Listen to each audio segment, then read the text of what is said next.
হযরতে রাবিয়া বসরি ইন্তিকাল করলেন, কবরের ভিতরে রাখা হলো। দুই ফেরেশতা আসলেন, আয়েশা প্রশ্ন করে, রাবিয়া বসরি বলো, মার রব্বুকা ওয়া মা দীনুকা ওয়া মান নাবিয়্যুক। এ রাবিয়া, বল না তোর রবকে। রাবিয়া কোনো জবাব দেয় না, বলে বল না মা দীনুকা, তোর ধর্ম কি, তোর দিন কি। রাবিয়া কোনো জবাব দেয় না। আবারও প্রশ্ন করে, এ রাবিয়া বল, মান নাবিয়্যুকা, তোর নবীকে। অথবা বলে, মান হাযার রাজুল আল্লাযী বুইসা ফীকুম, তোদের মাঝে যে লোকটা পাঠানো হয়েছে উনি কে। রাবিয়া কোনো জবাব দেয় না। ফেরেশতা যখন প্রশ্ন করা শেষ করে এক পর্যায়ে রাবিয়া বসরি বলে, কোত্থেকে আস? কয় আকাশ থেকে। আকাশ কতটুকু দূরে? কয় আকাশ হলো জমিন থেকে 500 বৎসর দূরে। সুবহান। রাবিয়া বসরি বলে, এই বলো তোমাদের রবকে। ফেরেশতারা কয় আল্লাহ। রাবিয়া যখন উল্টো প্রশ্ন করে যে আমাদের রব হলো আল্লাহ, তখন রাবিয়া বসরি রাদিয়াল্লাহু তাআলা আনহা বলে, শোনো, তুমি 500 বৎসর দূর থেকে আয়েশা যে আল্লাহকে বললা না, আমি সারা জিন্দেগি যে আল্লাহর জন্য কাটাইয়া দিলাম, আল্লাহর জন্য। কেমন আল্লাহর জন্য কাটাইছে? হযরত রাবিয়া বসরিকে বিখ্যাত বুজুর্গ হাসান বসরি প্রস্তাব দেয়। রাবিয়া যখন প্রথম, রাবিয়া মানে হলো চার নাম্বার। রাবিয়া কিন্তু ধনী কোনো লোক ছিল না, সাধারণ লোক ছিল, কাজের বুয়া ছিল রাবিয়া, কাজের বুয়া। কামলা ছিল, কামলা, মানুষের বাড়িতে কাজ করতো রাবিয়া। হায় হায় হায়, ছোট বয়সে ওনার আব্বা আম্মা ওনাকে নিয়া বাজারে যখন গিয়েছিল, তখন লোকেরা চুরি কইরা, ওরা 4 বোন ছিল, সবচাইতে ছোট বোনের নাম হলো রাবিয়া। এই রাবিয়ার বাড়ি হলো বসরা। বসরায় থাকতেন বিদায় ওনাকে রাবিয়া বসরি বলা হয়। ছোট বয়সে রাবিয়া বসরিকে মানুষ চুরি করে নিয়ে যায়, লোকেরা চুরি করে নিয়ে ওনাকে বসরা নগরীতে রাবিয়া বসরি রাদিয়াল্লাহু তাআলা আনহাকে বিক্রি করে দেওয়া হয়। রাবিয়া বসরিকে যখন বিক্রি করে দেওয়া হয়, রাবিয়া বসরি রাদিয়াল্লাহু তাআলা আনহাকে বিক্রি করে দেওয়ার পরে, রাবিয়া বসরি রাদিয়াল্লাহু তাআলা আনহাকে বিক্রি করে দেওয়ার পরে মানুষের বাড়িতে রাবিয়া বসরি কাজকর্ম করতেছে। আস্তে আস্তে বড় হয়, রাবিয়াকে বিয়ে দিয়ে দেওয়া হয়। রাবিয়া বিধবা ছিল। বিয়ে দেওয়ার পরে কিছুদিন পরে স্বামীটার মারা যায়।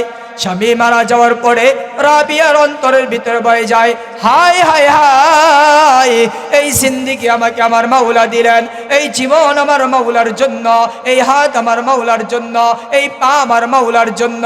এই জীবনটা যদি আমি মানুষের জন্য ব্যয় করে দেই, এই জীবনটা যদি আমি সংসারের পিছনে নষ্ট করে দেই, আমার মাওলা আল্লাহ যদি প্রশ্ন করে, তো আল্লাহর কাছে কি জবাব দিব? চিন্তা করে রাবিয়া প্রতিশ্রুতি দেয়, না না না মালিক, প্রথম বিয়া করছি, এখন আমি বিধবা হয়ে গেছি, স্বামী আমার মারা গেছে, আমার স্বামী যেমন মরছে আমিও মরবো, আমিও থাকবো না, আমি আর জিন্দেগিতে কোনোদিন বিয়ে করব না।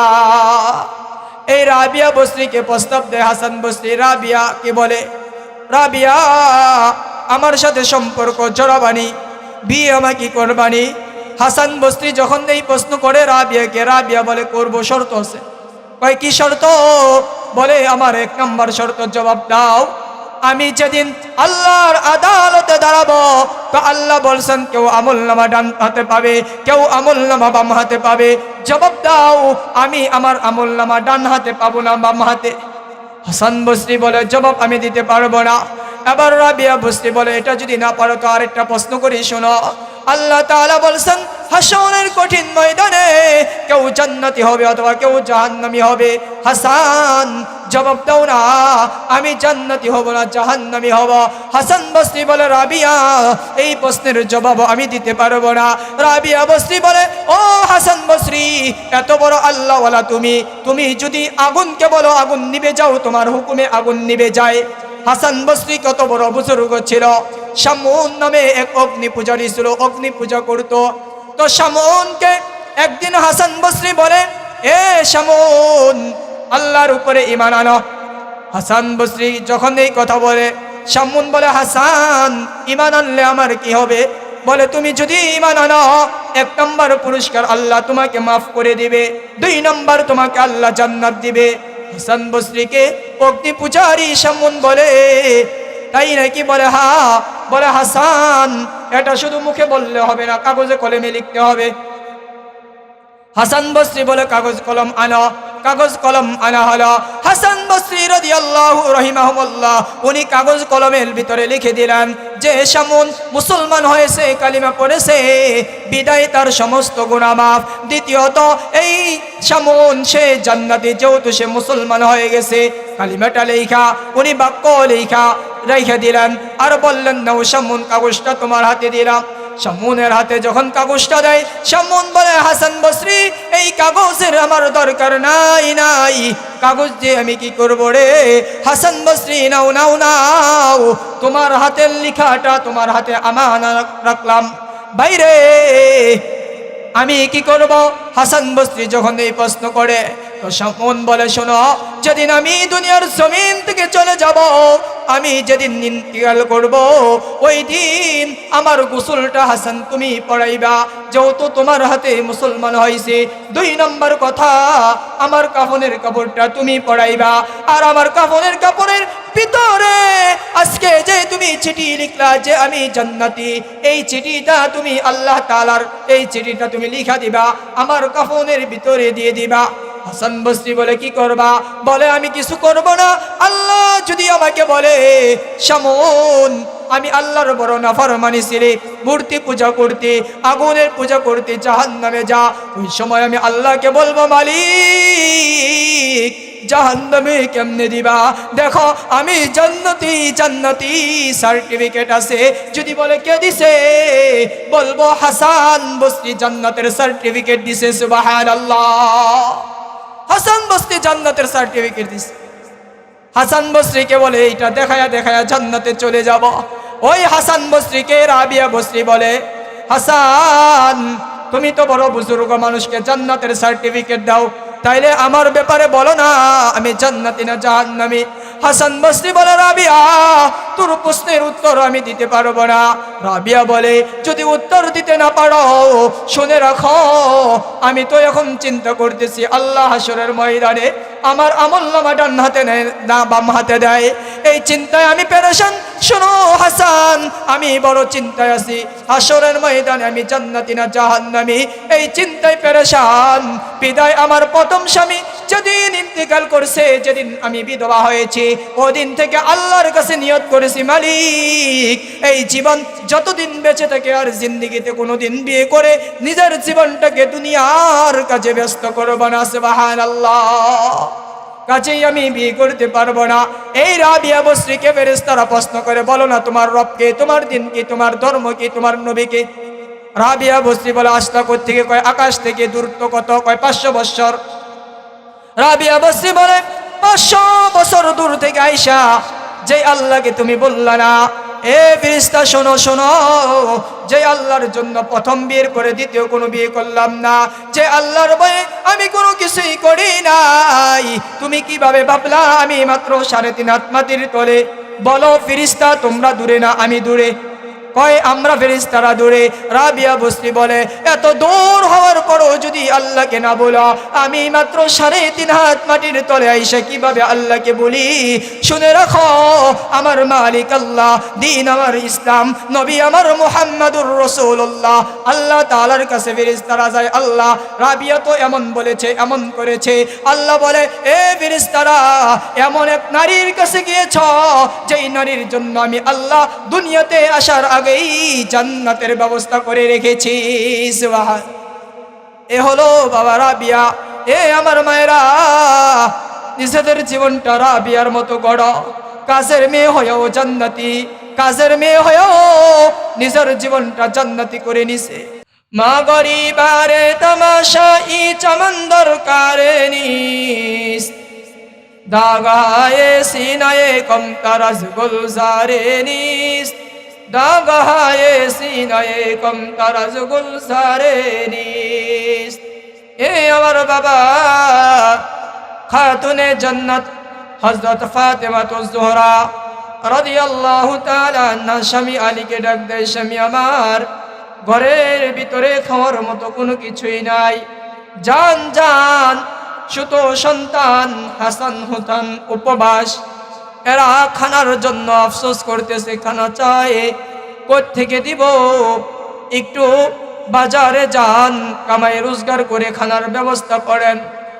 হযরত আলী রাদিয়াল্লাহু তাআলা আনহু সকালবেলা বের হয়ে গেলেন। আলী সকালবেলা বের হয়ে সন্ধ্যাবেলা বাড়িতে ফিরে খালি হাতে, হাতের ভিতরে খাবার বলতে বাবা কোনো কিছুই নাই। হযরত ফাতেমার ঘরের ভিতরে ঢুকে যায়, ইমাম হাসান আর হোসাইন উপবাস অবস্থায় ঘুমায়া যায়। হযরত ফাতেমা উপবাস অবস্থায় ঘুমায়া যায়।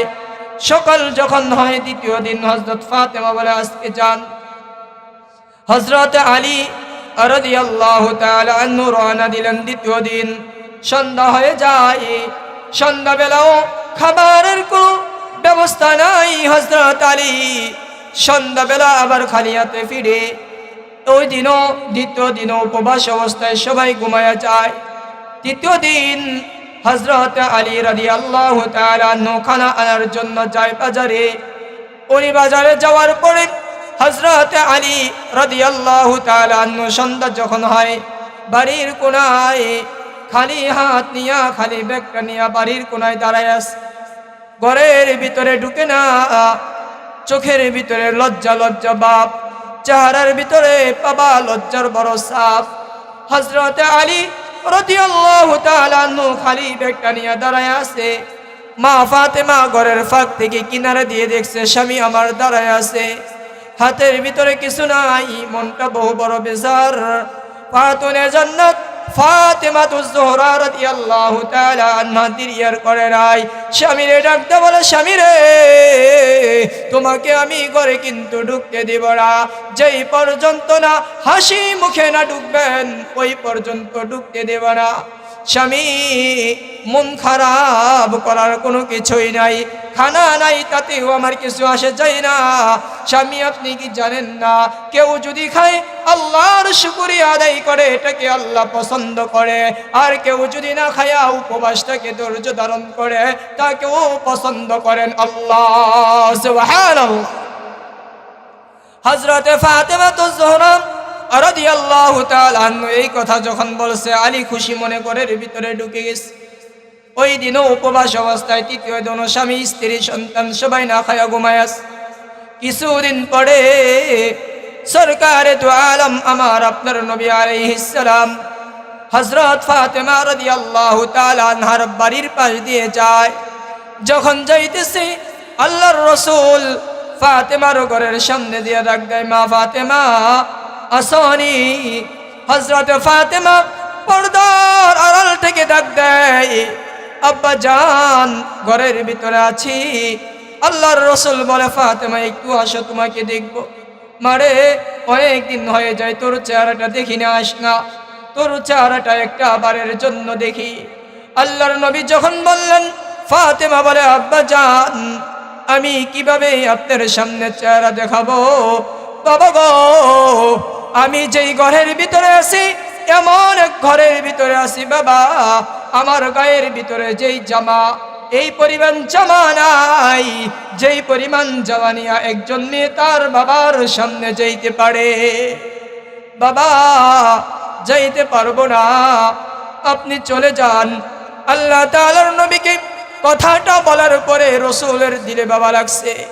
আল্লাহর রসুল জিজ্ঞাসা করে, ফাতেমা চিন্তার কোনো কারণ নাই রে মা, আয় আয় আয়, তুই পর্দাটা ফাঁক কর রে মা, আমি নবীজি আমার চাদর মুবারকটা তোর হাতের ভিতরে দেই মা, ওই চাদর মুবারক দিয়া নিজের শরীরটা ঢাকার পর তোকে না দেখা আমি নবী এখান থেকে যাব না। সুবহানাল্লাহ। হযরত ফাতেমা রাদিয়াল্লাহু তাআলা আনহা পর্দা ফাঁক করলেন, আমার আপনার নবী চাদর দিলেন। ফাতেমা নিজের শরীরটা বাবা রাখলেন, ডাইকা আল্লাহর নবীর সামনে আস। আল্লাহর হাবিব কিতাবের ভিতরে বাবা আছে, হাত দুইটা এভাবে বাড়ায় দিলেন। বাড়ায়া ফাতেমাকে ডাক দেয়া, বিনতি, এ আমার আম্মা জান আয় আয়, মা আজকে অনেক দিন হয়ে যায় তোরে দেখি না, মা আয়। আল্লাহ তাআলার নবী যখন এভাবে হাতটা বাড়ায়া দেয়, হযরত ফাতেমা দৌড় দেয়া আল্লাহ তাআলার নবী আলাইহিস সালামের গলার ভিতরে জবুইরা ধরে আল্লাহ তাআলার নবীও তার বাবা তার মেয়ে ফাতেমাতুজ জোহরার গলার ভিতরে ধরে বাবা আল্লাহ তাআলার নবীর গাল মুবারক ফাতেমার কাদের উপরে ফাতেমার কাটটা আল্লাহর নবীর কাদের উপরে ফাতেমার গাল রাসূলের কাদের উপরে আবার রাসূলের গাল ফাতেমার কাদের উপরে আল্লাহ তাআলার নবী ফাতেমার চেহারাটা দেখার পরে এত কষ্ট রাসূলের দিলের ভিতরে পাইলেন আল্লাহ তাআলার নবী চেহারাটা দেখা ফাতেমার কাদের ভিতরে কাটটা লাগায়া রাসূলের চোখ মুবারক থেকে বাবা সরসর করে পানি পড়তে থাকে ফাতেমাও আল্লাহর রাসূলের কান্নার যে আওয়াজ আর পানি দেখা ফাতেমা চোখে পানি রাখতে পারে না ফাতেমাতুজ জোহরা চোখের পানি সাইরা দিয়া আল্লাহ তাআলার রাসূল সরকারে দু আলম নবীর কাঁধ মুবারক বিছিয়ে ফেলে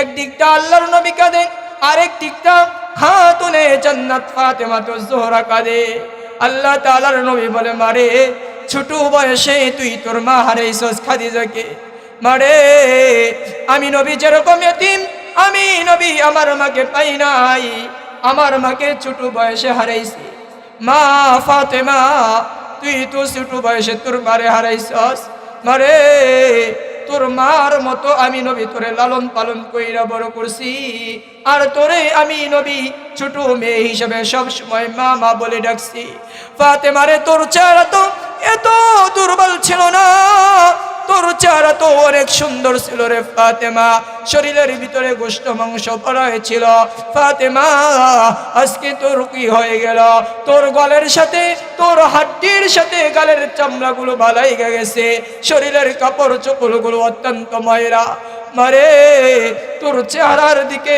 তাকায়া আমি নবীর মনে হয় তুই আমার ফাতেমা না কারণ আমার ফাতেমা এত সুন্দর এখন কিন্তু তুমি না আল্লাহ তাআলার নবী চোখের পানি ছেড়ে কাঁদে ফাতেমা বলে আব্বা জান শুনেন আজকে একদিন আর 2 দিন না প্রায় সপ্তাহখানিক হয়ে যায় আপনার আপনার জামাই হযরত আলী বাজারে যায় আবার ফেরত আসে বাজারে যায় আবার ফেরত আসে খানা বলতে কোনো ব্যবস্থা করতে পারে না চুলার ভিতরে আজও আগুন জ্বলে না চুলার ভিতরে আগুন না জ্বলার কারণে আমরা খাইতে পারি না আব্বা জান না খাইতে খাইতে চেহারা এমন হয়ে গেছে আল্লাহ তাআলার নবী ফাতেমাকে ডাক দেয় এ ফাতেমা তুই যেই ঘরের ভিতরে আসো রে মা ওই ঘরের পর্দাটা উঠাও মা তুমি যদি বলো আমি আল্লাহ তাআলার কাছে দোয়া করব আল্লাহ যদি চাই তোর পুরো ঘরটা আল্লাহ তাআলা স্বর্ণের পাহাড় দিয়ে পূর্ণ করে দিবে সুবহানাল্লাহ এই কথাটা যখন বলছে আল্লাহর নবীর সাথে বলে ফাতেমা শোন আমি দোয়া করলে আল্লাহ ঘরটা তোর স্বর্ণ দিয়ে ভরে দিবে তবে আখিরাতে কিন্তু মা কিছু পাবি না আর যদি ধৈর্য ধারণ করতে পারিস না রে ধৈর্য ধারণ কইরা থাকতে পারিস তবে শোন আল্লাহ তাআলা হাশরের কঠিন ময়দানে এর বিনিময়ে এর চাইতে সুন্দর জান্নাতের নিয়ামত দিবে সুবহানাল্লাহ বাবা আমার ফাতেমাতুজ জোহরা রাদিয়াল্লাহু তাআলা আনহা বলে ইখতারতুল আখিরা আলা দুনিয়া আল্লাহ তাআলার নবী আলাইহিস সালাম কে বলে বাবা গো তাহলে তো আমি আখিরাতকে গ্রহণ করে নিলাম দুনিয়ার উপরে আমার এই দুনিয়ার দরকার নাই বাবা দুনিয়া দিয়ে আমি কি করব বাবা আমি আখিরাত চাই এই কথাটা বইলা ফাতেমাকে রাইখা আল্লাহর নবী চলে আসলেন এ পর্দার অন্তরের মা ফাতেমা কত গরিব ছিল ইমাম হুসাইন একদিন আল্লাহর নবীর কাছে ফাতেমার কাছে আসে আয়েশা বলে আম্মা জান খাবার কিছু দেন না হযরত ফাতেমা বলে বাবা তোমাকে দেওয়ার মতো কিছু নেই যাও তোমার নানার কাছে হযরত ইমাম হুসাইনকে যখন বললেন নানার কাছে যাও ইমাম হুসাইন রাদিয়াল্লাহু তাআলা আনহু রওনা দিলেন আল্লাহর নবীর কাছে যাবে আল্লাহ তাআলার নবীর কাছে গেলেন গিয়ে হুজরা মুবারক খুললেন এমন সময় গেলেন যেই সময় হযরত জিবরিল আলাইহিস সালাম আল্লাহর পক্ষ থেকে ওহী নিয়া হযরত জিবরিল আলাইহিস সালাম দাহিয়া কলবির মতো সূরত নিয়ে আসছে সুবহানাল্লাহ জিবরিল ফেরেশতা উনি আসতেন মানুষের সূরতে দেখলে মানুষ মনে করতে এটা মানুষ আসলে উনি মানুষ ছিলেন না ফেরেশতা তো রসুলও বসা, জিবরিল আলাইহিস সালামও বসা। তো আল্লাহর রসুলকে দেখা প্রথম নানার কাছে নাতি খাদ্য চাই, নানা পেটে খিদে কিছু দেন। আল্লাহর নবী বলে, নাতি রে, আমার কাছে তো কিছু নাই। হযরত ইমাম হোসাইন রাদিয়াল্লাহু তাআলা আনহু বাবা কথাটা শোনার পরে এখন ভাবলেন, না না না না, সব সময় আপনার থেকে আদায় করি, আজকে আপনার থেকে নিব না। কার থেকে নিবা? বলে, আপনার পাশে যেই সাহাবী বসা আছে দাহিয়াতুল কলবি। জোরে বলেন, উনি মানুষ না ফেরেশতা? জোরে বলেন, মানুষ না ফেরেশতা? কোন ফেরেশতা? জিবরিল আলাইহিস সালাম। আল্লাহর নবীকে বলতেছে, হোসাইন নানা গো, আজকের দিনে আমি আপনার থেকে কোনো কিছু আদায় করব না, আপনার পাশে যেই সাহাবী বসা তাহিয়াতুল কলবি থেকে আদায় করব। সাহাবীকে ডাক দিয়ে জিবরিল আমিন, মানুষ রূপী ফেরেশতা জিবরিল আমিনকে বলে, জিবরিল দাও দাও, আমাকে কোনো কিছু দাও না খাওয়ার জন্য, খাদ্য কিছু আনছনি? জিবরিল আমিন তো উনি ফেরেশতা, উনি তো খাদ্য আনে না, খাদ্য বলতে কি চিনো না? জিবরিল আলাইহিস সালাম বলে, না আমার কাছে কিছু নাই। তখন হযরত হোসাইন বলে, এ আল্লাহর বান্দা, হে আল্লাহ তাআলার নবীর সাহাবী, যদি সচ্চাই না দাও তাহলে কিন্তু তোমার পকেটের ভিতরে আমি হাত দিয়ে দিলাম। পকেটে হাত দিব। জিবরিল আমিন তো ভয় পেয়ে গেলেন, এটা কেমন কথা? ইমাম হোসাইন রাদিয়াল্লাহু তাআলা আনহু প্রথম আয়েশা এই মানুষ রূপী ফেরেশতা হযরত দাহিয়াতুল কলবির কোলের ভিতরে বসলেন। বৈশাই বললেন, হাত কিন্তু দিয়ে দেই। দাহিয়াতুল কলবি রাদিয়াল্লাহু তাআলা আনহু বলে, না না, পকেটের ভিতরে হাত দিও না, রাসূল আমার বসা। আল্লাহ তাআলার রাসূল তো জানে এটা ফেরেশতা, যদিও ইমাম হোসাইন জানে না। তো আল্লাহ তাআলার নবী বলে, পাগলামি করো না, হোসাইন ওনার কাছে নেই। এই কথা বলার পরে আল্লাহ তাআলার নবীকে হোসাইন বলে, না না, আজকে আমি আপনার কোনো মানা শুনব না। জিবরিল আমিনের পকেটের ভিতরে হাত দিবে, এর আগে উনি বলে আল্লাহর কাছে দোয়া করে নেয়, আল্লাহ শুনছি আমার নানাজন বলছে কেউ যদি বিসমিল্লাহির রহমানির রহিম বলে হাত দেয় আর কিছু চাই, চাইতে দেরি আপনি আল্লাহ দিতে দেরি করেন না। সুবহানাল্লাহ। পকেটের ভিতরে বিসমিল্লাহ বলে হাত দিয়ে দিছে।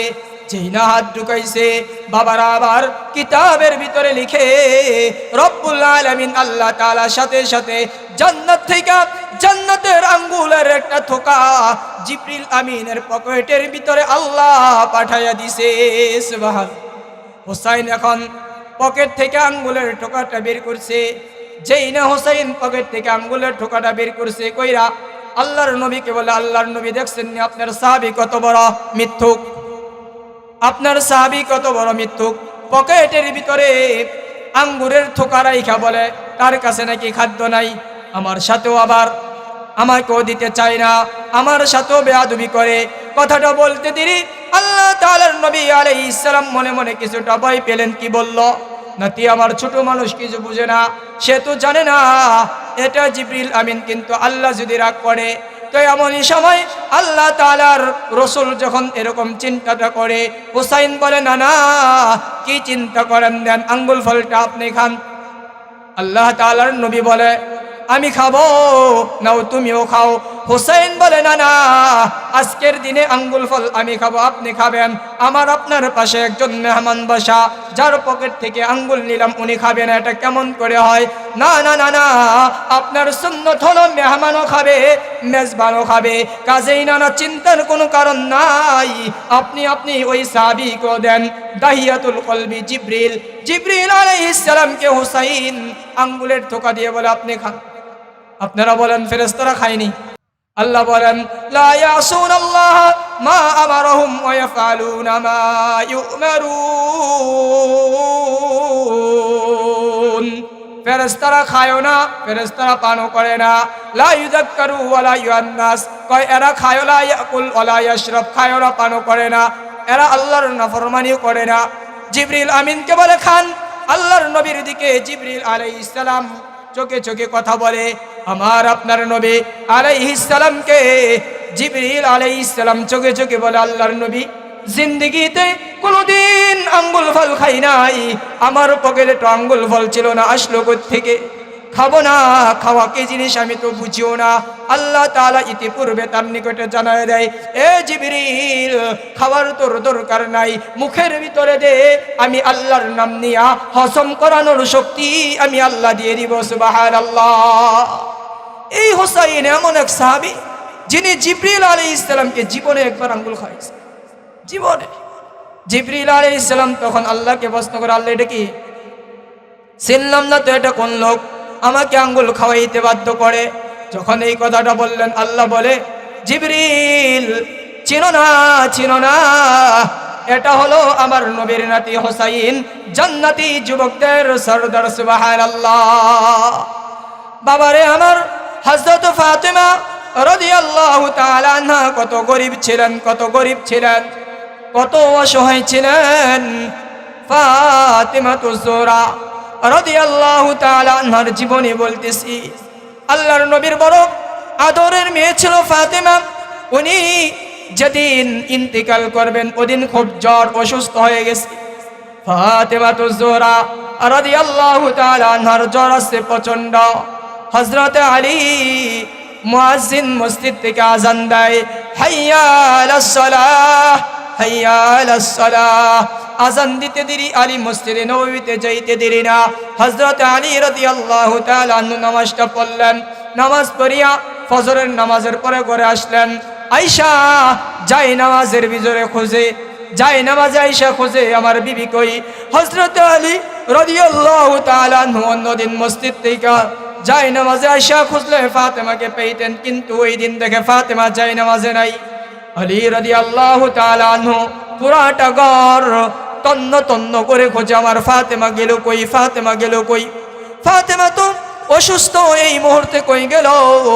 হযরত আলী রাদিয়াল্লাহু তাআলা আনহু তাকায় ঘরের এক কোনায় তাকায়া দেখে একটা বিশাল বড় গামলা।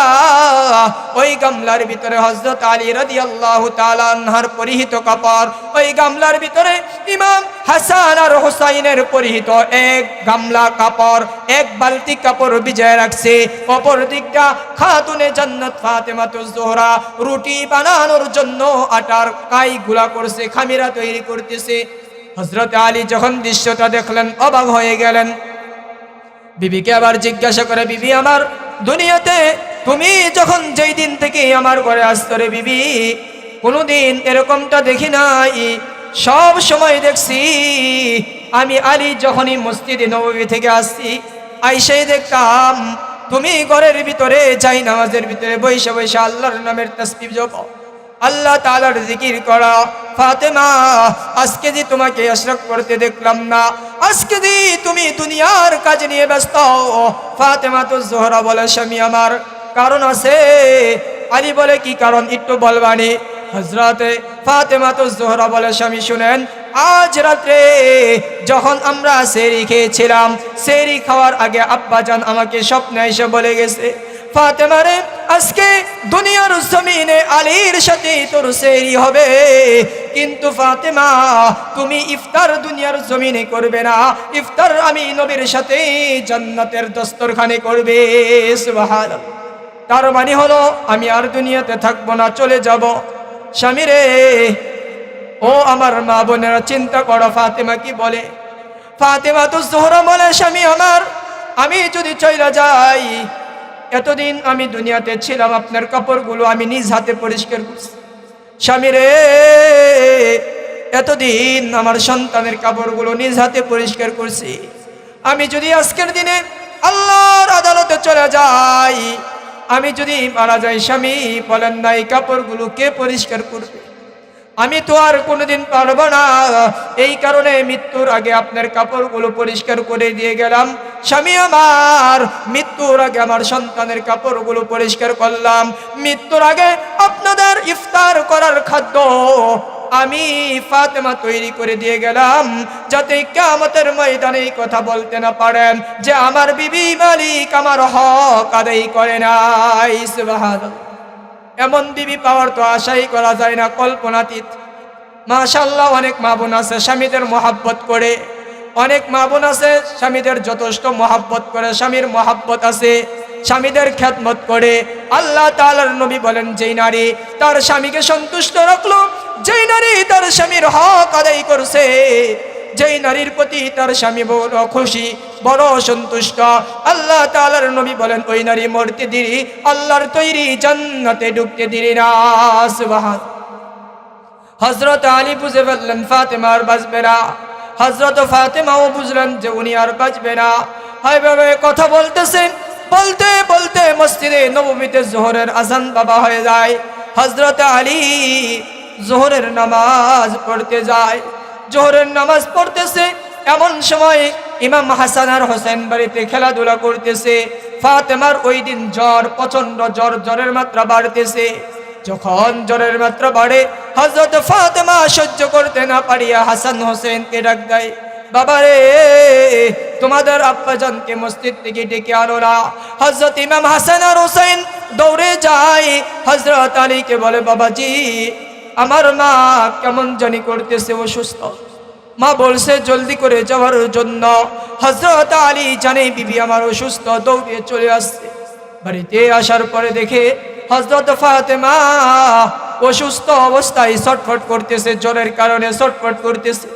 হযরত আলী রাদিয়াল্লাহু তাআলা এই দৃশ্যটা যখন দেখছে, ফাতেমার দিকে তাকায়া স্বামীর অন্তরের ভিতরে মায়া, চোখের পানি যেন ঝর টল টল টল টল করতেছে। হযরত ফাতেমা সন্তান দুইটা, হাসান আর হোসেন, ছোট মানুষ বুঝে না, এদেরকে বলে, বাবারে তোমরা এখানে থেকো না, তোমরা তোমাদের নানাজির রওজা আতহারে চলে যাও। আল্লাহর রসুলের কবর মোবারক রওজা হযরত ফাতেমা আলীর বাড়ির পাশেই, বললেন পাশে রসুলের নানার কাছে চলে যাও। হযরত ফাতেমার অভ্যাস ছিল, উনি যখন কোনো কাজ করতেন আর হাসান হুসাইন যখন উনাকে বিরক্ত করত, সাথে সাথে বলতেন, যাও যাও, আমার কিন্তু তোমাদেরকে কোলে নেওয়ার মতো সময় অত নাই, আমি কিন্তু আল্লাহর ইবাদত বন্দেগী করি, যাও যাও যাও, বিরক্ত করিও না, তোমরা তোমাদের নানার কবর মোবারকের পাশে যাও, রওজার পাশে যাও। হযরত ইমাম হাসান আর হুসাইন আল্লাহর নবী আলাইহিস সালামের রওজা থারের পাশে গিয়া রসুলকে সালাম দিতেন। আল্লাহর নবী এদেরকে নিয়া জীবিত অবস্থায়, আল্লাহর রসুল হায়াতুন নবী, আল্লাহর রসুল হায়াতুন নবী কবরের ভিতরে জিন্দা, আল্লাহর রসুল হাসান আর হুসাইনকে নিয়ে খেলাধুলা করতেন ইশারা দিয়া, ইহ জগতে যাওয়ার পরেও আর হাসান আর হুসাইন নানার সাথে খেলতো। সুবহানাল্লাহ। ওই দিন নিয়ম অনুযায়ী বললেন যাও। হযরত হাসান আর হুসাইন চলে গেলেন, আল্লাহর রসুলকে সালাম দেয়, আসসালামু আলাইকা ইয়া জাদ্দি, নানা আপনাকে সালাম দিলেন, সালামের জবাব দেন। আল্লাহর রসুল কবর মোবারক থেকে সালামের জবাব দেয়, ওয়া আলাইকুমুস সালাম ইয়া ওয়ালাদি, হে আমার আদরের দুই নাতি হাসান হুসাইন, তোদের সালামের জবাব নিলাম, কেন আসলি রে? হাসান আর হুসাইন বলে, আম্মা পাঠাইছে। আল্লাহর নবী হাসান আর হুসাইনকে বলে, হাসান হুসাইন এখন আর এখানে দাঁড়িয়ে থাকিস না, এখন আর দাঁড়িয়ে থাকার সময় নাই। হাসান রে, ও হুসাইন, জিন্দগিতে কিন্তু আর মা জমিনে খুঁজে পাবি না, যা যা যা, জলদি করে যা, মায়ের চেহারাটা শেষবারের মতো একবার হলো দেখে নে। কথাটা যখন শুনছে হাসান হোসেন অন্তরে ব্যথা পাইছে, কি বলে, না না, তার মানে কি আমার মা ইন্তেকাল করবে? রসুল বলে, হা, যা যা, দেরি করিস না, তোর মা কিন্তু মাগরিবের আগেই ইন্তেকাল করবে। হাসান আর হোসেন কথাটা শোনার পরে দৌড়ে চলে আসছে আল্লাহর রসুলের কথা অনুযায়ী বাড়িতে। বাড়িতে আইসা এদিকটা ইমাম হাসান আর হোসেনের আব্বা আম্মা মানে ফাতেমা আর হযরত আলী, ফাতেমা অসুস্থ, জমিনের ভিতরে বাবা পড়ে আছে, জ্বরে ছটফট করতেছে। স্বামীরে ডাক দেয়, স্বামী আমার আও আও আও। হযরত আলী সামনে আসে, কিরে বিবি কি বলবা? বলে, স্বামী তোমার হাতটা একটু দাও না।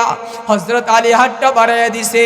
হযরত ফাতেমা হাতটার ভিতরে ধরাইয়া বলে, স্বামী আপনার উপরে আমার কিন্তু অনেক হক ছিল, এ আমার পানের স্বামী, জিন্দগিতে আপনার হক আমি আদায় করতে পারি নাই, আপনার হুকুম ভালোমতো পালন করতে পারি নাই। স্বামী গো, হাসরের ময়দানে, কঠিন ময়দানে, যেদিন কেউ কাউকে চিনবে না, মা মা সন্তানের দুশ্মন হয়ে যাবে, মা সন্তানের পরিচয় দিবে না, সন্তান মায়ের পরিচয় দিবে না, সূর্যটা মাথার আঘাত উপরে উঠবে, মানুষগুলো কাঁদতে কাঁদতে চোখের পানি ফেলতে ফেলতে রক্ত ঝরবে। স্বামী সাবধান, স্বামী ওই দিন কিন্তু আপনি সমস্ত হাসরবাসীর নিকটে আল্লাহ তাআলার সামনে আমার নামে বিচার দিয়েন না যে নবীর কন্যা ফাতেমা আমি স্বামীর হক আদায় করে নাই। স্বামীরে যদি ওই সময় আপনি এই অনুরোধ করেন, এই অভিযোগ আমার বিরুদ্ধে করেন, এতগুলো নবী আর মানুষের সামনে আমার আব্বাজান আল্লাহর নবী অপমানিত হবে, আল্লাহর নবী অপমানিত হবে। বইলা চোখের পানিটা ফাতেমা ছেড়ে দিছে। হযরত আলী ফাতেমার কথাটা শুনে মনকে আর টিকায় রাখতে পারে না। জীবনের শেষ মুহূর্ত ফাতেমার, হাই কত জীবন একসাথে কাটছে। স্ত্রী যদি মৃত্যু মুহূর্তে এই কথাটা বলে, বাবা কোনো স্বামী যদি জানে আমার স্ত্রী এখনই মারা যাবে, এমন সময় যদি কোনো স্ত্রী স্বামীকে এভাবে বলে, যত পাষাণ হৃদয়ের স্বামী হোক না কেন, যত পাষাণ হৃদয় হোক না, কোনো স্বামী চোখের পানি না সেইরা পড়তে পারে না। হযরত আলী রাদিয়াল্লাহু তাআলা আনহু চোখের পানিগুলো বাবা ছেড়ে দিস, ছেড়ে দিয়া ফাতেমাকে বলে, ফাতেমা কি বললা? ফাতেমা আমি আলী তোমার যোগ্য ছিলাম না, আমার চাইতে ধনী, আমার চাইতে ভালো ভালো লোক তোমার জন্য ছিল, যারা তোমাকে বিয়ে করতে চাইতো, বড় বড় রাজা বাদশারা প্রস্তাব দিত, কিন্তু আল্লাহর নবী অন্য কারো কাছে তোমাকে বিয়ে দেয় নাই। আমি আলীর হাতে ভাঙ্গা ঘর, কোনো কিছুই নাই, আমি গরিব মানুষ, আলীর হাতে তোমাকে দিয়ে দিছে। ও ফাতেমা শোনো শোনো বিবি আমার, আল্লাহর নবীর কন্যা হিসাবে যেই পরিমাণ তোমাকে সম্মান করার দরকার ছিল, যেই পরিমাণ তোমাকে সুখে রাখার দরকার ছিল, পারি নাই। বিবিরে জীবনে ভালো কোনো পোশাক তোরে পরাইতে পারি নাই। বিবিরে এখন তুমি মারা যাবা, তোমার গায়ের পোশাকটা কিন্তু ভালো না। হায় হায় হায়, যেদিন হযরত ফাতেমা ইন্তিকাল করে ওই দিন যেই কাপড়টা ছিল ছিঁড়া, ইন্তিকালের সময় কাপড়টা ছিঁড়া। হযরত আলী বিবির চেহারার দিকে তাকায় আর বলে, বিবিরে দুই বেলা তোকে ভালো মতো পেট ভরা খানাও খাওয়াইতে পারি নাই, ভালো দুইটা পোশাকও তোমাকে পরাইতে পারি নাই। বিবি তোমার হাতেও আমি ধরলাম, তোমার কাছে আমি স্বামী হইয়া মাপ চাই, তোমার কাছে ইন্তিকালের পূর্ব মুহূর্তে আমি স্বামী হইয়া মাপ চাই।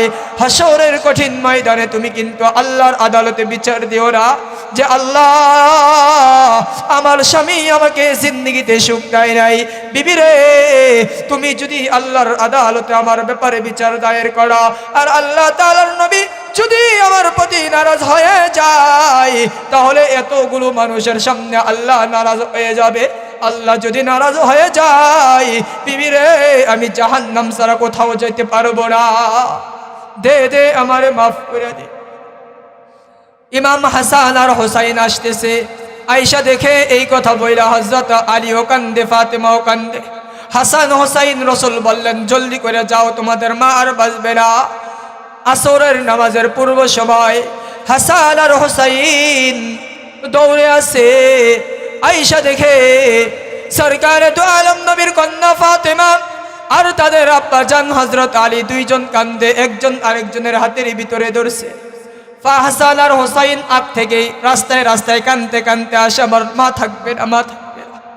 ছোট বাচ্চা কান্দে, আমার মা থাকবে না, মা থাকবে না। যখন আয়েশা দেখছে যে স্ত্রী আর স্বামী কান্দে, ফাতেমা আর আলী কান্দে, বাবার মা কান্দে, তো ওই সময় হাসান আর হোসেন দিলটাকে আর মানাইতে পারে না, জোরে এক কান্না দেয় আর বলে, আম্মা জান আপনি আমাদের কাছে লুকায় রাখছেন না। না না না, হাসান ডাক দিয়া বলে, মা তোমাকে যাইতে দেব না। হুসাইন ডাক দিয়া বলে, বাবা আমার মাকে আটকে রাখো, আমার মাকে যাইতে দেব না। মা যদি চলে যায় আমাদের কি অবস্থা হবে রে বাবা। এই কথাটা যখন বলে হযরত আলীও চিৎকার দেয়, হযরত ফাতেমাও চিৎকার দেয়। ফাতেমা জিজ্ঞেস করে, বাবা রে আমি ইন্তিকালের খবর তো তোদেরকে দেই নাই, কেউ জানে না, জানলে কোত্থেকে? হাসান আর হোসেন বলে, মাগো তোমরা লুকিয়ে রাখতে পারো, আমার নানা কিন্তু আমাদের কাছে লুকিয়ে রাখে নাই। নানা জানাইছে তুমি নাকি এই মুহূর্তেই চলে যাবা। কথাটা শোনার পরে হাসান আর হোসেন কান্দে, দুই সন্তান দুই পাশে বসে আছে। হযরত আলী রাদিয়াল্লাহু তাআলা আনহু মাথার উপরে বসা, আলী বসা, দুই সন্তান দুই পাশে বসা। ফাতেমার জ্বরের মাত্রা আস্তে আস্তে বাড়তে থাকে, ক্লান্ত হইতে থাকে। এক পর্যায়ে বাবারে হযরত ফাতেমার আস্তে আস্তে শ্বাসটা বেড়ে যায়, মনে হয় যেন আর বাঁচবে না। হযরত ফাতেমা স্বামীকে বলে, স্বামী আমার, জীবনের শেষ সময় আপনার কাছে আমার তিনটা আবদার। কয়টা? জোরে বলেন, কয়টা আবদার? বলে, আমার তিনটা আবদার। তিনটা আবদার স্বামী রাখবেননি? হযরত আলী বলে, কি আবদার বলো? হযরত ফাতেমা বলে, এক নাম্বার আবদার হলো স্বামী আমার, আমি যখন ইন্তিকাল করব আমার ইন্তিকালের খবর মানুষকে জানাইবেন না। দুই নাম্বার আবদার, আমি ইন্তিকাল করার পরে আব্বাজান বলছে আব্বাজানের সাথে ইফতার করব, তার মানে মাগরিবের আগাগ আমি চলে যাব। স্বামী গো, আমার জানাজার জন্য আপনারা যে কয়েকজন আছেন আমার সন্তানকে নিয়ে আপনারাই দাফন কার্য সমাপন করে ফেলবেন, অন্য কোনো মানুষকে খবর দিবেন না। তিন নম্বর আবদার, স্বামী আমাকে যখন কবরের ভিতরে রাখবেন কবরটা অন্য অন্য মানুষের মতো সমান করে দিবেন, কেউ যাতে চিনতে না পারে এটা ফাতেমার কবর। হযরত আলী জিজ্ঞাসা করে, বিবি রে, এমন কঠিন কঠিন শর্ত কেন দিতেছ? হযরত আলীকে ফাতেমা বলে, স্বামী আমার, সারা জিন্দেগি আমি পর্দা করে চলছি, কোনোদিন পর্দার খেলাফ করি নাই। স্বামী রে, আমি সিরা কাপড় পরছি, কিন্তু কোনোদিন কোনো পুরুষ আমার চেহারাটা দেখে নাই। আমার ভালো কাপড় ছিল না, এরপরও কেউ বলতে পারবে না যে সিরা কাপড় তাকে দেখছি। স্বামী, কোনোদিন পর্দার খেলাফ করি নাই। আজকে যদি আপনি আমার জানাজার ভিতরে মানুষদেরকে দাওয়াত দেন তো মানুষ আসবে। মানুষ যখন আসবে, আমার কাফন দাফন যখন করা হবে, আমাকে যখন কাফনের ভিতরে প্যাকেট বানানো হবে, তো মানুষ আমার অবস্থা দেখে, আমার লাশটা দেখে অনুমান করবে আল্লাহর নবীর কন্যা ফাতেমা এতটুকু মোটা ছিল, অথবা এতটুকু চিকন ছিল, এতটুকু লম্বা ছিল, এতটুকু বেটে ছিল। এইভাবে আমার যদি অনুমান করে, অথবা আমার কবর দেখে বুঝবে যে নবীর কন্যা এতটুকু মোটা, এতটুকু লম্বা, এতটুকু চিকন।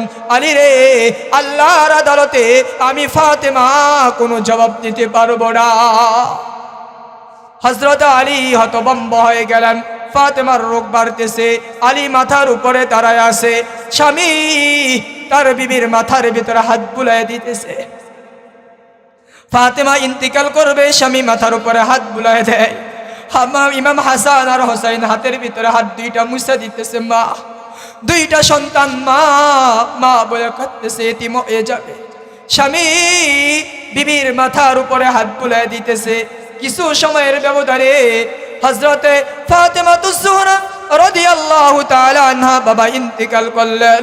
ফাতেমা ইন্তিকাল করতে দেরি, ইমাম হাসান আর হোসেন মা মা বলে চিৎকার দেয়, মা মা বলে চিৎকার দেয়। কিন্তু আশেপাশে বাড়িঘর যারা, এরা কেউ জানে না ঘটনা, কারণ ফাতেমা নিষেধ করেছে কাউকে জানাবে না। হযরত আলী রাদিয়াল্লাহু তাআলা আনহু গোপনে গোপনে রাত্রেবেলা হযরত আলী রাদিয়াল্লাহু তাআলা আনহু উনি কাফন দাফন সমাপন করলেন। এখন লাশটাকে নিয়ে গোরস্থানের ভিতরে যাবে। এখন যেই খাটিয়ার ভিতরে রাখছে, খাটিয়ার মাথা কয়টা? চারটা, সামনে দুইটা, পিছনে দুইটা, চারটা। লোক আছে কয়জন? লোক হলো তিনজন, দুই সন্তান হাসান আর হোসাইন আর হযরত আলী। চতুর্থজন কেউ নাই, ফাতেমাও নিষেধ করছে।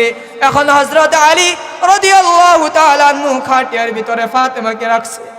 রাইখা হযরত আলী পেরেশান হয়ে গেছে, কি রে, আমরা মানুষ হলাম তিনজন, তাছাড়া আমার সন্তানগুলো ছোট, এরা তো খাটিয়া নিতে পারবে না। খাটিয়া নেওয়ার মতো বয়স ইমাম হাসানের হয় নাই, হোসাইনের হয় নাই, ছোট ছোট বয়সের বাচ্চা। তাছাড়া যদি আমার সন্তানদেরকে দিয়েই দেই, তাহলে তো দুই সন্তান দুই কাটে ধরবে, আর এক মাথায় আমি ধরবো, আরেক মাথা ফাঁকা, ওই মাথা নিবে কে? হযরত আলী চিন্তা করতেছে, পেরেশান হয়ে গেছে। এদিকটা বিবি চলে গেছে, বিবির শোক, ওদিকটা সন্তানরা কান্দে, ওদিকটা হযরত আলী পেরেশান, এখন করব কি? আলী রাদিয়াল্লাহু তাআলা আনহু বিবির লাশটা নিয়ে দাঁড়ায় আছে। ঠিক এমন সময় সাহাবী আবু যর রাদিয়াল্লাহু তাআলা আনহু বলে, আমি ঘুমাইয়াছিলাম, ইতি সময়ের ভিতরে দেখি আল্লাহ তাআলার নবী, বিশ্ব নবী আমার ঘরের ভিতরে হাজির। স্বপ্নে আমাকে বলতেছে, আবু যর ঘুমাও ঘুমাও। আবু যর আনন্দ করতেছে, ঘুমাইতেছ।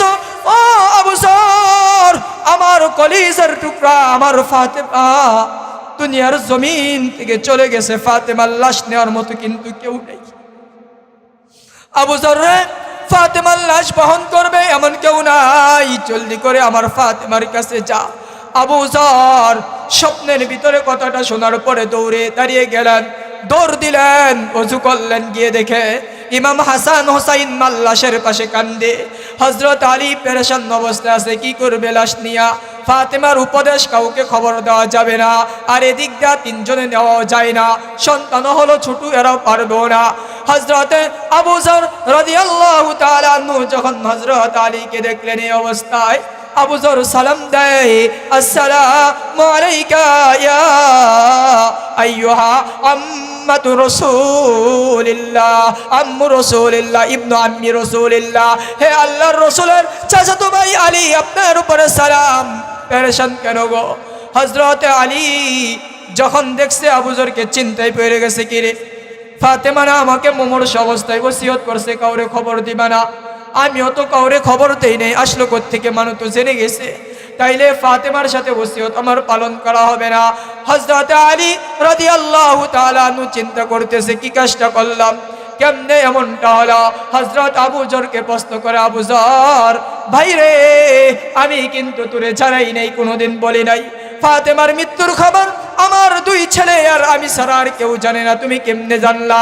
হযরত আবু যর বলে, আলী রে, আমাকে মুসাফির মনে করবে না, আমি এমনিতে আসি নাই, এমনিতে আসি নাই, আমি ঘুমিয়েছিলাম, আল্লাহর হাবিব বাবাকে বলছে, আবু যর আমার মেয়ে ফাতেমাতুজ জোহরার খাটিয়াটা বহন করার জন্য মানুষ দরকার, মানুষ নাই, যা যা আবু যর তুই দৌড়ে যা। আলী গো, আমি আল্লাহর নবী পাঠাইছে, বিদায় আসছি। হযরত আলী খুশি হয়ে গেছে। এখন হযরত আলী আর হযরত আলী এবং হযরত আবু যর দুইজনে খাটিয়ার ভিতরে ধরছে, দুই সন্তানও খাটিয়ার ভিতরে ধরছে। এরা নিয়ে যায়, আস্তে আস্তে করে কবরের পাশে নিয়ে যায়। হযরত ফাতেমাকে এই কবরের ভিতরে নামাবে বাবা।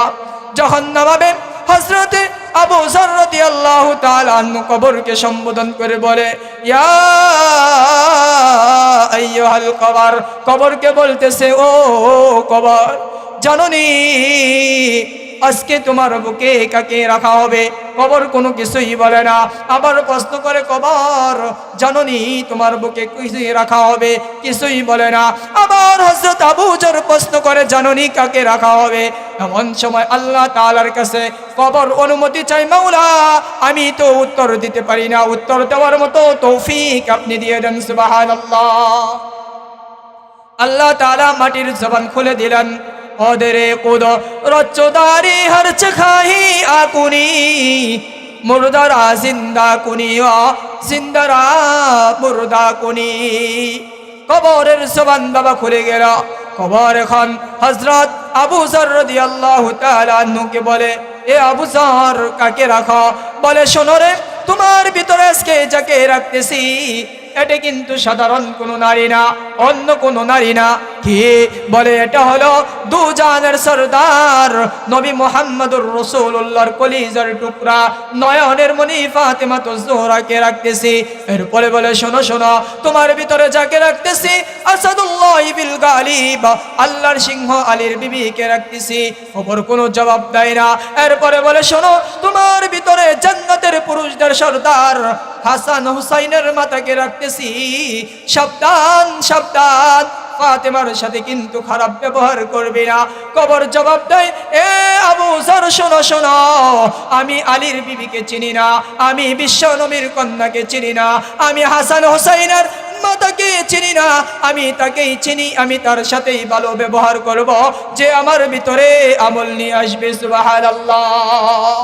আমল সে জিंदगी बनती है, जन्नत भी जहन्नम भी, अमल से जिंदगी बनती है, जन्नत भी जहन्नम भी। देखा कि अपनी फितरत में न नारी है न नूरी, देखा कि अपनी फितरत में न नारी है न नूरी। বাবা গো, কবর জবাব দেয় আলী, এ আবু যর শোনো শোনো, আবু যর গো, আর ভিতরে আসে আমল না নিয়া। কেউ যদি আমল ছাড়া আসে, কেউ যদি আমার ভিতরে আমল ছাড়া আসে, আমি আমার ভিতরে আসে আল্লাহর নাফরমানি করে, আল্লাহ তাআলার হুকুম আহকাম না মেনে যদি আমি কবরের ভিতরে নাফরমান হয়ে আসে, এমন ভাবে তাকে চাপ দিব, তার এক পাশের হাড়গুলো অপর পাশের ভিতরে আমি ঢুকিয়ে ফেলব। আমি কবর কিন্তু সাধারণ কবর না, আনা বাইতুল ওয়াহদা, আনা বাইতুল গুরবা, আনা বাইতুত তুরাব, আনা বাইতুল যুলমা, আনা বাইতুল ওয়াহশা। আমি বড় অন্ধকার ঘর, আমার ভিতরে কেউ কিন্তু পরিচিত না। যে আমল নিয়ে আসবে তার সাথে আমার বড় সম্পর্ক, তাকে আমি চিনি, ভালো ব্যবহার করব। সুবহানাল্লাহ। মাগো, ফাতেমাতুজ জোহরার মতো জীবনটা গড়া, রসুলের আদরের কন্যা হয়েও নিজের জীবনটা জান্নাতি করে নিছে। এ আমার মা, আমিও মরবো, তুমিও মরবা, বাবারা আপনিও মরবেন। এই কারণে আমার আপনার জীবনের সব ক্ষেত্রে কর্তব্য হবে আখিরাতকে সামনে রাখা, দুনিয়াকে পিছনে রাখা। যে আমার আখিরাত আছে, বিদায় আল্লাহর হুকুম মানতে হবে। আল্লাহর হুকুম যদি মানি, তো আল্লাহ তাআলার রাসূল বলে, গোলাম তুমি যখন আমি আল্লাহ তাআলার হুকুম মানবার আমার নিকটে আসবা, আমি আল্লাহ তাআলার কাছে কোনো কিছু চাইবা, চাইতে দেরি আমি আল্লাহ দিতে দেরি করব না। সুবহানাল্লাহ। ইমাম মালিক ইবনে দিনার রাহমাতুল্লাহি আলাইহি তাযকিরাতুল আউলিয়ার ভিতরে ঘটনা বর্ণিত। মালিক ইবনে দিনার রাহমাতুল্লাহি আলাইহি নদী দিয়া যাইতেছে, নীল নদ দিয়া, নদী পার হইয়া মিশরের মানুষ উনি নদী দিয়া যাইতেছে। যখন নদী দিয়া যাইতেছে, হঠাৎ করে যখন নৌকার ভিতরে উঠলেন ইমাম মালিক রাহমাতুল্লাহি আলাইহি, বাবা নৌকার ভিতরে উঠার পরে যখন মাঝখানে চলে গেলেন, ওই সময় যাওয়ার পরে যত লোক ছিল, মাঝি বলতেছে, কার কাছে টাকা আছে টাকা আমাকে দাও, প্রত্যেকে গুদারার ভাড়া দাও, গুদারার ভাড়া লাগবে। মাঝিরা কিন্তু মাঝখানে যাওয়ার পরে অথবা বেশিরভাগ যাওয়ার পরে টাকা চায়, বলে টাকা দাও। ইমাম মালিক বাবা পকেটের ভিতরে হাত দেয়, পকেটে হাত দিয়ে দেখে কোনো টাকা নাই। ইমাম মালিক রহমতুল্লাহ আলাইহি অবাক হয়ে গেছে, কিরে টাকা কই? এখন মাঝিকে বলে, ভাই টাকা তোকে কোত্থেকে দিব, আমার কাছে তো কোনো টাকা নাই। মাঝি যেহেতু দেখছে হুজুর মানুষ, এই কারণে মাঝি বলে, মোল্লা বলো কি, আমি তো টাকা ছাড়া কাউকে আমার নৌকার ভিতরে উঠাই না, টাকা না দিলে তোমাকে এখান থেকে যাইতে দেব না। মালিক বলে, কি করবা? বলে, নদীর ভিতরে তোকে ফালাইয়া দেবা। ইমাম মালিক রহমতুল্লাহ আলাইহি বলে, তাই নাকি? বলে, হ্যাঁ। সমস্ত মানুষগুলোর সামনে ইমাম মালিককে বেইজ্জতি করে ইমাম মালিক রহমতুল্লাহ আলাইহি বলে, মাঝিরে দাঁড়ায় থাক, তোর টাকা দরকার, দিতেছি। এই কথাটা বইলা নীল নদ বরাবর ইমাম মালিক রহমতুল্লাহ আলাইহি হাতটা বাড়ায় দিলেন, আর আল্লাহর কাছে মনে মনে দোয়া করে, মালিক তোমার গোলাম হইলাম রে মালিক, আমার কোনো কিছু ছিল না, আয় আল্লাহ তোমার কাছে চাই, আমাকে একটা টাকার জন্য, একটা দিনারের জন্য আজকে বেইজ্জতি করতেছে। মালিক আমাকে সবাই মিলা নীল নদের ভিতরে ফালাইয়া দিবে, নীল নদে যদি ফালাইয়া দেয় আমি তো উঠে যাইতে পারবো না, ব্যবস্থা তুমি করে দাও। আল্লাহ তাআলার কাছে বাবা দোয়াটা করতে দিরে নীল নদের যেই মাছ ছিল, সমস্ত মাছের কানে কানে আল্লাহ তাআলা ফেরেশতা দিয়া জানিয়ে দিলেন, যা যা যা এ নীল নদের মাছেরা, যার শরীরটা আমার ইমাম মালিকের হাতের সাথে লাগবে, আর যে আগে আগে টাকা নিয়ে যেতে পারবে, শরীরটা লাগতে দিরে আমি আল্লাহ ওয়াদা করলাম ওই শরীরকে জাহান্নামের আগুন দিয়া পোড়াবো না। সুবহানাল্লাহ। ঘোষণাটা যখন বাবা হয়ে যায়, নীল নদের ভিতরে মাছদের ভিতরে জজবা উঠে যায়, কার আগে কে যাবে, সব মাছ একসাথে আসছে। ইমাম মালিক যেই নৌকার ভিতরে, নৌকা বিরানো যায় না, চারোদিক থেকে মাছ আসছে, প্রত্যেকে এক একটা করে স্বর্ণের টাকা নিয়ে আসছে। ইমাম মালিককে সবাই এসে খুঁজে, ইমাম মালিক টুপিদারিওয়ালা ছিল, মাছেরা চিন্ত এক একটা লাভ দেয়, লাভ দিতে দিতে ইমাম মালিক রহমতুল্লাহি আলাইহি যেই নৌকার পাশে আইসা সবগুলো মুখের ভিতরে নিয়া স্বর্ণের টাকা নিয়ে আসে, নেন নেন নেন। ইমাম মালিক একটার ভিতর থেকে টাকা নেয়, আই নৌকার মাঝিকে ডাক দেয়, নৌকার মাঝি রে একটা টাকার জন্য আমাকে নদীতে ফালিয়ে দিবি? নে নে নে, তোর কত টাকার দরকার দেখ, মাছ কতগুলো, প্রত্যেকটার মুখ থেকে এক একটা কইরা টাকা নিয়ে নে। সুবহানাল্লাহ। মাঝি অবাক হয়ে গেছে, হুজুর আপনারে চিনি নাই, পায়ে ধরি, জিন্দেগির অপরাধ মাফ করে দেন। ইমাম মালিক বলে, না না না, যা করছে এখন মাফ করার কোনো কিছুই নাই। বাবা মালিক রহমতুল্লাহি আলাইহি কেমন ছিলেন হয়? ইমাম মালিক এত বড় দামি লোক, অথচ প্রথম জীবনটা কেমন ছিল কিতাবের ভিতরে আছে, তাযকিরাতুল আউলিয়ার ভিতরে বর্ণিত। এমন ইমাম মালিক যখন প্রথম ছিল, ইমাম মালিক রহমতুল্লাহি আলাইহি মদ পান করতো, মদ করছিল, বড় মদখোর। কেমন বড় মদখোর! ইমাম মালিক রহমতুল্লাহ আলাইহি সব সময় নেশা করত। একদিন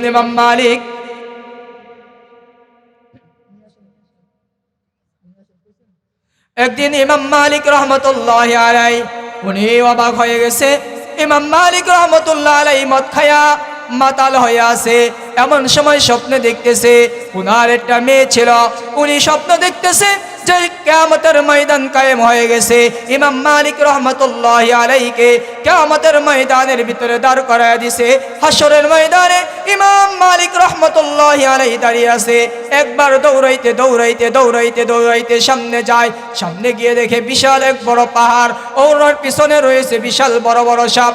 সাপগুলো ইমাম মালিককে দৌড়ায় সবল দেওয়ার জন্য। ইমাম মালিক দৌড়াইতে থাকে, দৌড়াইতে দৌড়াইতে দৌড়াইতে দৌড়াইতে পাহাড় অতিক্রম করে। সাপগুলো ওনার পিছনে ছুটে, পিছন ছাড়ে না। ইমাম মালিক সামনে যায়। এরপরে একজন বৃদ্ধ মহিলাকে পায়। বৃদ্ধ মহিলাকে বলে, মা আমি বড় বিপদে আছি, দেখেন না আমার পিছনের সাপ আমাকে দৌড়ায়, মারে আমাকে সাপ থেকে একটু বাঁচান না। ইমাম মালিককে বৃদ্ধ মহিলা বলে, না না আমি তোমাকে বাঁচাইতে পারবো না, সামনে যাও। ইমাম মালিক বলে, সামনে গেলাম, গিয়ে দেখি বিশাল বড় এক অট্টালিকা। ওই অট্টালিকার ভিতরে সুন্দর সুন্দর বালক দেখা যায়, ছোট ছোট বাচ্চা, এরা খেলাধুলা করতেছে। ইমাম মালিক বলে, আমার ছোট একটা মেয়ে ছিল, ছোট বয়সে মারা গেছে। আমি দেখি ওই মেয়েদের সাথে ওই বাচ্চাদের মাঝে সবুজ একটা ঘরের ভিতরে যেই মেয়েগুলো খেলতেছে, ওই বাচ্চাদের মাঝে আমার ছোট্ট মেয়েটাকে দেখা যায়। মেয়েটা দেখা অন্তরের ভিতরে একটু শান্তি পাইলাম, আমার বাঁচার হয়তো বা একটা ব্যবস্থা হয়েছে। মেয়েটা আমাকে দেখা মাত্র দৌড়ে আমার কাছে আসছে, আয়েশা বলে, আব্বা জান আপনি এখানে কেন?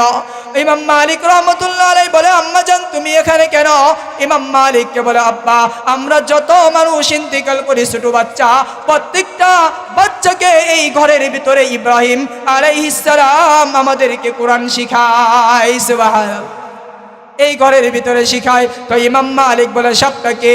তো ইমাম মালিক রহমতুল্লাহি আলাইহিকে তার মেয়ে বলে, বাবা এই সাপগুলো হলো আপনার বদামল, আপনার জিন্দেগির গুনাহ। বাবা শোনেন, আপনি যদি আল্লাহর ইবাদত আর বন্দেগী না করেন, তাহলে সাপগুলো কিন্তু আপনাকে সবল দিয়ে কামড়াবে। হাসরের ময়দানে আপনাকে কিন্তু জাহান্নামের আগুনের ভিতরে পোড়ানো হবে, জাহান্নামের ভিতরে কামড়াবে। কাজেই বাবা আপনার এখন তওবা করার সময় তওবা করেন। জিজ্ঞাসা করে বৃদ্ধ মহিলাকে, কয় বৃদ্ধ মহিলাটা আপনার বদামল, কারণ আপনার বদামল এত খারাপ, এত খারাপ যে আপনার বদামল আপনাকে জাহান্নাম থেকে বাঁচাইতে পারবে না। ইমাম মালিককে তখন ওই ছোট বাচ্চা উপবাস দেয় আর বলে, আলাম ইয়ানি লিল্লাযীনা আমানু আন তাখশা কুলুবুহুম লিযিকরিল্লাহ ওয়া মা নাযালা মিনাল হক ওয়া লা ইয়াকুনু কাল্লাযীনা উতুল কিতাব ফাতালা আলাইহিমুল আমাদু ফাকাসাত কুলুবুহুম ওয়া কাসীরুম ফাসিকুন। ইমাম মালিক রাহমাতুল্লাহ আলাইহি তেলাওয়াত শুনে অবাক হয়ে গেছে। মা ছোট বয়সে মারা গেছে, কোরআন তোমাকে শিখাই নাই, কেমনে শিখলা? বলে, আব্বা ওই যে নীলগড় দেখা যায়, ওই নীলগড়ের ভিতরে ইব্রাহিম আলাইহিস সালাম আমাদের ছোট বাচ্চাদেরকে কোরআন শিখায়, ওখান থেকে শিখছি। আব্বা বলো না, এখন কি মদ খাওয়ার সময় আছে? এখন কি মাতাল থাকার সময় আছে? আব্বা তুমি কি মরবা না? আল্লাহকে কি ভয় করো না? জাহান্নামের আযাবে কি তুমি লিপ্ত হবে না? জাহান্নামের আগুনে কি তুমি জ্বলবা না? আব্বা জলদি জলদি করে তওবা করো। ইমাম মালিক রহমতুল্লাহ আলাইহি বলে, ওই সময় আমি আমার মেয়েকে বললাম, আল আন তুবতুল আন, মারে আমি আর জিন্দেগিতে কোনোদিন গুনাহ করব না। ইমাম মালিক বলেন, এর এরপর থেকে যখন আমি জাগ্রত হই ঘুম থেকে, এরপর থেকে আল্লাহর কাছে তওবা করি, আল্লাহ জিন্দেগিতে যত গুনাহ করেছি মাফ করে দাও। আমার আল্লাহ আমার গুনাহগুলোকে মাফ করে দিয়ে আমাকে ওয়ালায়াতের মর্যাদা দান করে এমন বিশাল বড় ওলি বাড়িয়ে দিয়েছে, সুবহানাল্লাহ। এই কারণে বাবা আমাদের আমল লাগবে, মা বোনদেরকে বলি আমাদের আমল লাগবে। আল্লাহ তাআলা আমাদের সবাইকে আমলওয়ালা, ঈমানওয়ালা, ইখলাসওয়ালা জিন্দেগি দান করেন, আমিন। ওয়া আখিরু দাওয়ানা আলহামদুলিল্লাহি রাব্বিল আলামিন।